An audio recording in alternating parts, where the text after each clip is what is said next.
नमस्कार दोस्तों, net crack अड्डा चैनल में आपका स्वागत है। आशा करती हूँ आप सभी लोग स्वस्थ होंगे। तो दोस्तों, आज का जो टॉपिक है, आज जो मैं टॉपिक लेकर आई हूँ वो लेकर आई हूँ नीति आयोग के बारे में। ठीक है, तो नीति आयोग से पहले जैसे कि हम सभी जानते हैं कि प्लानिंग कमीशन होता था। ठीक है, तो लेकिन प्लानिंग कमीशन को क्या किया गया था, 2015 में उसको ख़त्म कर हमारा नीति आयोग जो है वो आ गया था। ठीक है, इससे पहले प्लानिंग कमीशन काम करता था, लेकिन जो 2015 में हम जो है नीति आयोग को, हमारी गवर्नमेंट नीति आयोग को लेकर आई है। ठीक है, तो नीति का फुल फॉर्म क्या है? सबसे पहले क्या है, नीति का क्या फुल फॉर्म होती है? National institute for transforming India. एक ऐसा इंस्टीट्यूट जो नेशनल लेवल पर है, जो हमारे इंडिया में बहुत सारे ट्रांसफॉर्मिंग का मतलब क्या, चेंजेस के लिए जो है एक ऐसा है, जो हमारा एक ऐसा इंस्टीट्यूट है। फुल फॉर्म क्या है? National institute for transforming India. India के अंदर बदलाव करने के लिए एक ऐसा नेशनल लेवल पर इंस्टीट्यूट है जिसको हम बोलते हैं नीति आयोग। ठीक है, इसका मेन एम क्या था? ठीक है, मैंने यहाँ पे क्या है, जो मेन जो टॉपिक्स हैं वो मैंने कवर किया है आपके एग्जाम पॉइंट ऑफ व्यू से। ठीक है जी, तो सबसे पहले आपको फुल फॉर्म पता होनी चाहिए कि किसकी फुल फॉर्म क्या है, national institute for transforming India. दूसरा, ये कब इस्टेब्लिश हुआ था? 2015 में नीति आयोग आया था। इसने किसको रिप्लेस किया था? प्लानिंग कमीशन को। ठीक है, हमने अभी तक 3 चीज़ें पढ़ी हैं कि नीति आयोग हमारा 2015 में आया था, इसकी फुल फॉर्म क्या है, और नीति आयोग किसको रिप्लेस कर आया था? हमारे प्लानिंग कमीशन को। ठीक है, इसका मेन एम क्या था? इसका मेन एम था, जो हम सस्टेनेबल डेवलपमेंट गोल्स होते हैं ना, जो हमारे 16-17 जो हमारे गोल्स होते हैं, सस्टेनेबल डेवलपमेंट गोल, जो आपने पेपर 1 में भी पढ़े होंगे। ठीक है, सस्टेनेबल डेवलपमेंट जैसे पॉवर्टी की रिडक्शन करना, एजुकेशन, ऐसे ही हमारे 16 जो होते हैं, ये हमारे SDG होते हैं, सस्टेनेबल डेवलपमेंट गोल्स होते हैं। उनको अचीव करना है कि जो भी हमारे सस्टेनेबल डेवलपमेंट गोल्स होते हैं उनको हमने क्या करना है, अचीव करना है। इसका क्या है, मेन एम है। ये पर्पस क्या था इसका?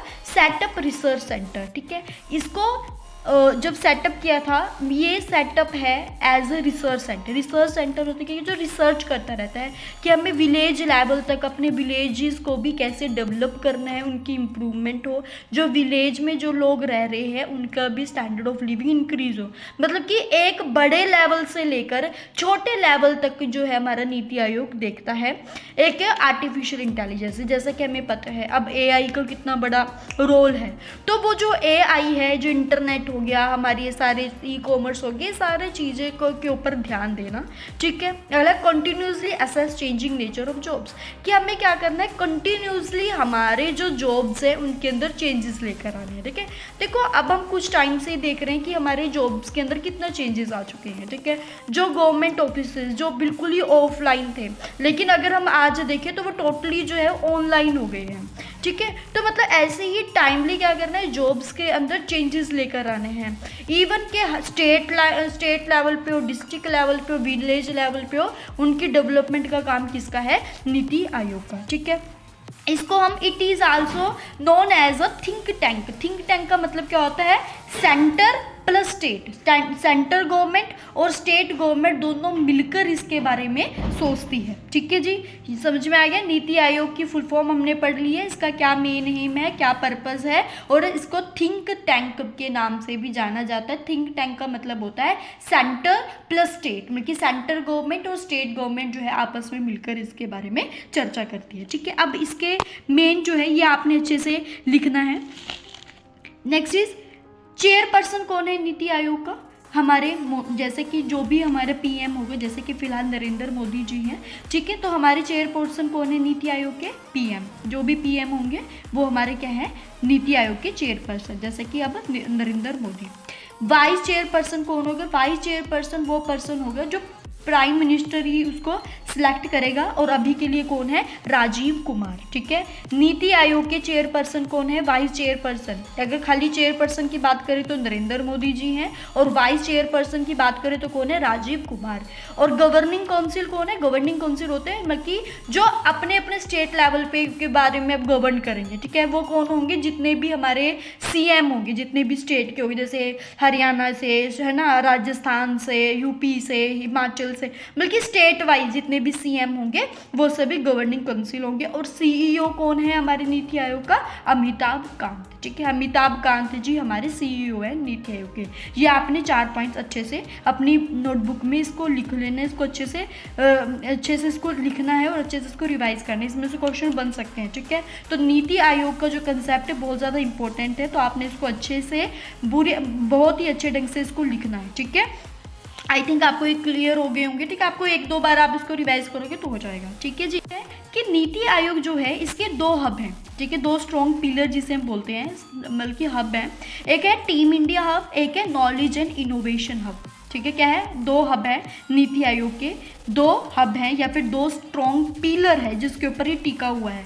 पहले टीम इंडिया हब, दूसरा है knowledge and innovation hub.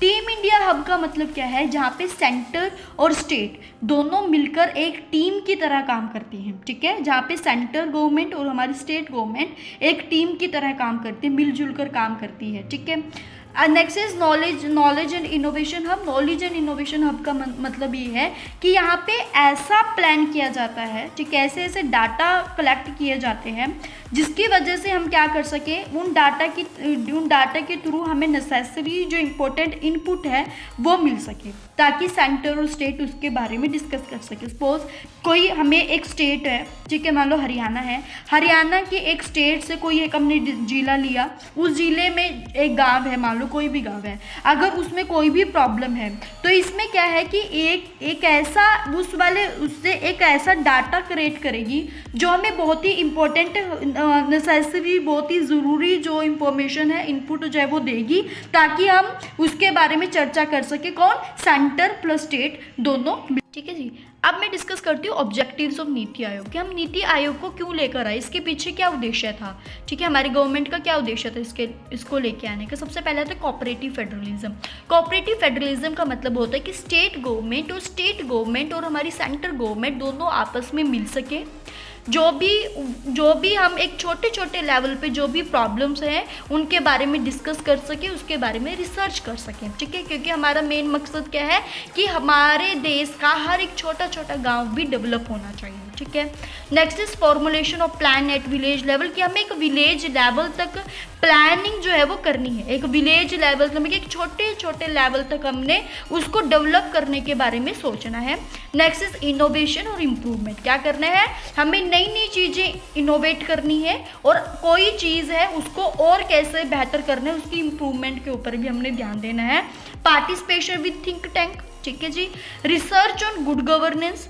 Next is capacity building, focus on technology, है ना। अब जैसे कि हमारा एआई है तो हमारा मेन फोकस हमारी टेक्नोलॉजी के ऊपर भी है। ठीक है, creating knowledge innovation entrepreneurial support system, जैसे कि हमें पता ही है कि आज के टाइम पे एंटरप्रेन्योरशिप का कितना है ना।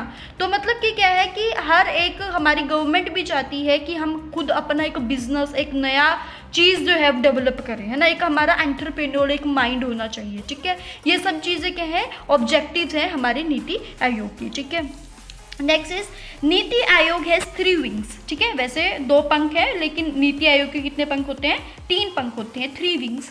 First is research wings, second consultancy and third is जो टीम इंडिया विंग्स। ठीक है, रिसर्च का मतलब क्या है, ये क्या करेगी, थिंक टैंक मतलब कि उसके ऊपर पूरा स्टेट और हमारी सेंटर गवर्नमेंट पूरी गहराई से बारीकी से एक गांव के बारे में रिसर्च करेगी। ठीक है, उसके डेवलपमेंट के बारे में सोचेगी। ठीक है, ये तो क्या रिसर्च, सबसे पहले क्या करेगी, जांचेगी, उसके बारे में रिसर्च करेगी। ठीक है, next is consultancy wings. Consultancy wings का मतलब क्या होता है कि जहाँ पर ज़रूरत है, ठीक है, जब ज़रूरत है तो उस टाइम पे पैसा जो है प्रोवाइड करवाएगी। ठीक है, it provide necessary funding wherever required, कि जब उन्हें ज़रूरत है तो उस टाइम पे फंडिंग देना। जैसे कि गवर्नमेंट जो है सब्सिडीज़ देती है ना, हमारे गवर्नमेंट जो है सब्सिडीज़ देती है, या फिर कोई लोन लिया है उसके ऊपर इंटरेस्ट नहीं है, इस तरह की फैसिलिटी देती है ताकि हर एक गाँव में उसकी जो है डेवलपमेंट हो सके। ठीक है, next is team India wings. Team India wings का मतलब क्या होता है,